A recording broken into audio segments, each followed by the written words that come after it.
এক এলাকায় ছিল এক অদ্ভুত কূপ।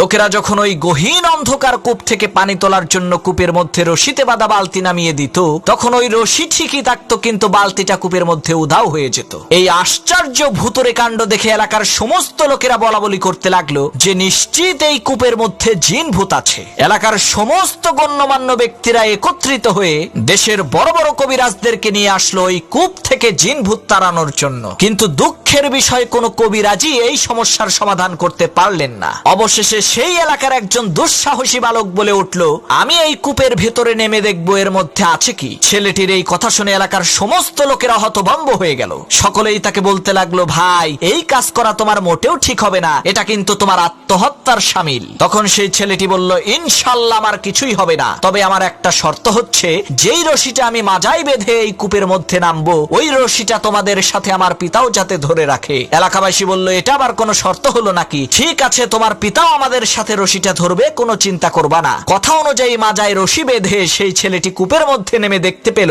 কূপের মধ্যে একটি বান্দর বসে আছে। তখন সেই ছেলেটি বুঝতে পারলো, আরে এই বান্দরটাই তো কূপ থেকে পানি উঠানোর সময় রশি থেকে বালতিগুলোকে খুলে রাখতো। তখন সেই ছেলেটি বান্দরটিকে কাঁধে নিয়ে ওই অন্ধকার কূপের নিচ থেকে চিৎকার দিয়ে বলে উঠলো, আমাকে উপরে তোলো। তখন লোকজন রশি টেনে কূপের মধ্য থেকে তাকে আস্তে আস্তে উপরে উঠাতে লাগলো। এমন সময় ওই গহীন কূপের অন্ধকার ভেদ করে উঠে আসা ছেলেটির কাঁধে থাকা বান্দরের চেহারা দেখে লোকজন চিৎকার চেঁচামেচি করে বলতে লাগলো, আরে কূপের মধ্য থেকে ভূত উঠে আসছে রে, সবাই পালা।